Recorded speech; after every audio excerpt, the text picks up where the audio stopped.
Welcome back to Explain America. This is your host, Kyle Becker. Well, we're finally seeing some action out of the FBI.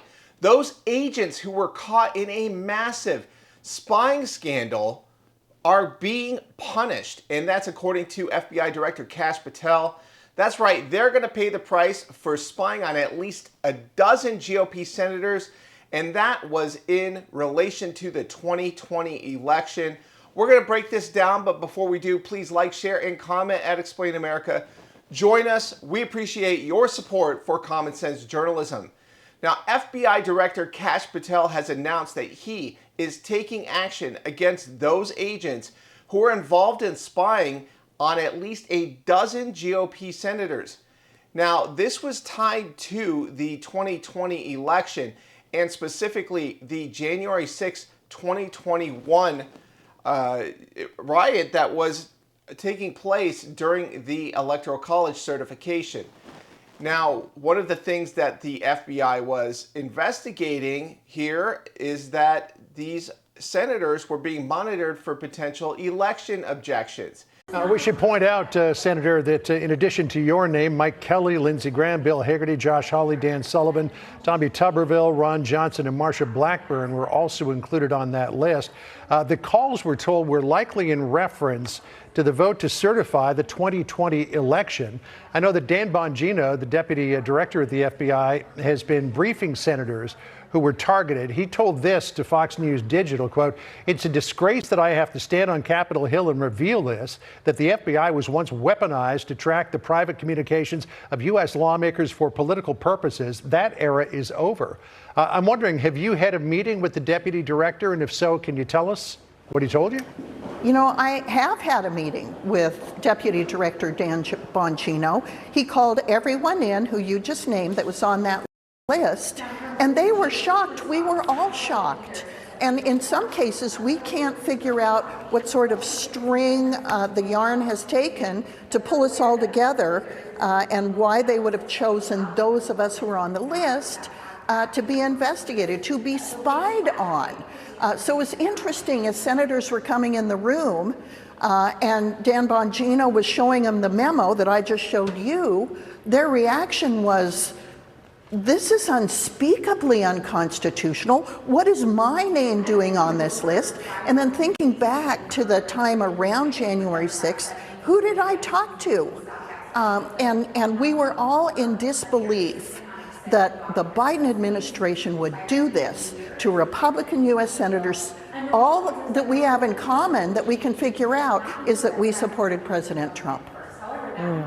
That's right. They were getting advance notice of what GOP senators might refuse to certify the election for Joe Biden.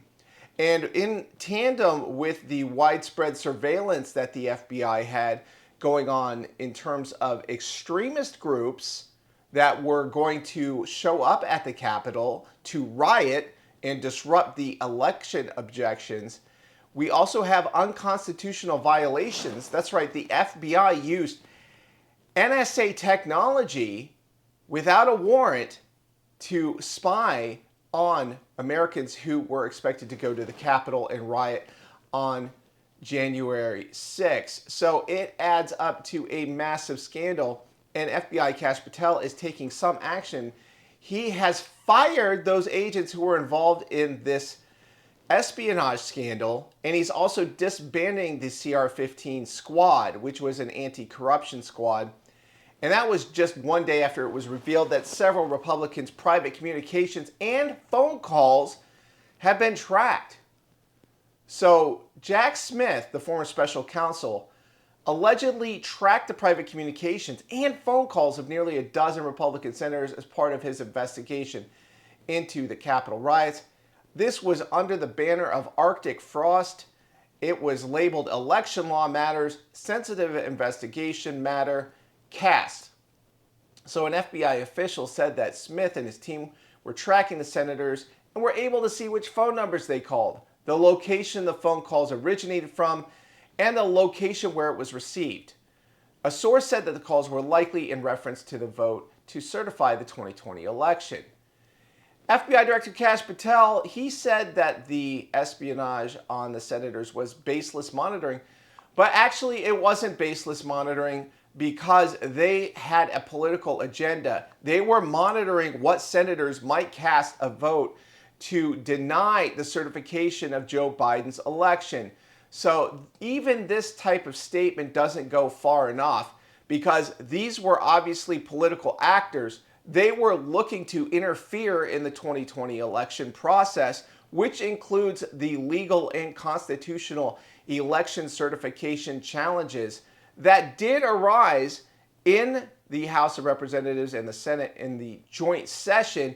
And if you examine the timeline, you see that the riots broke out at nearly the same time that the first objection was rendered, and that was in opposition to Joe Biden's certification of the election. So, one of the things that we need to take into consideration here is that there are a lot of mysterious elements around the 2020 election, and that includes not only this story about the GOP senator surveillance, but also the January 6th pipe bomb attacks that were took place as what appears to be a backup plan, because we have the DNC and the RNC pipe bomb threats.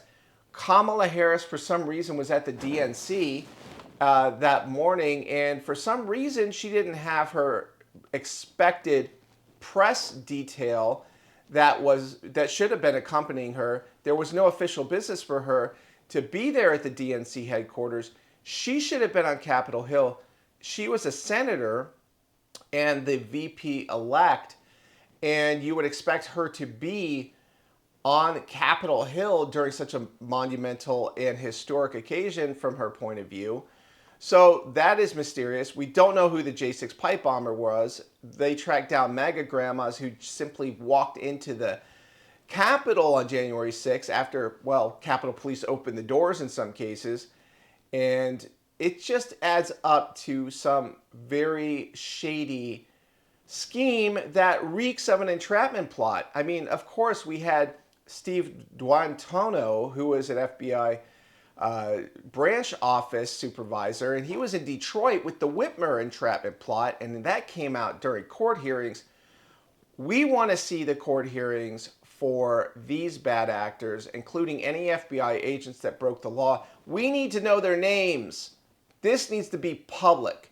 There needs to be a chill put down the spine of any agent who even dreams about weaponizing their position in order to advance a political agenda. And this won't stop until that happens. People need to go to prison, not just fired, not just publicly shamed. They need to be perp walked in handcuffs so this doesn't happen. And that includes both major parties, and that's Republicans or Democrats. This should not happen in any case, period. So weigh in with your thoughts. What do you think about this scandal? We always appreciate hearing from you at Explain America.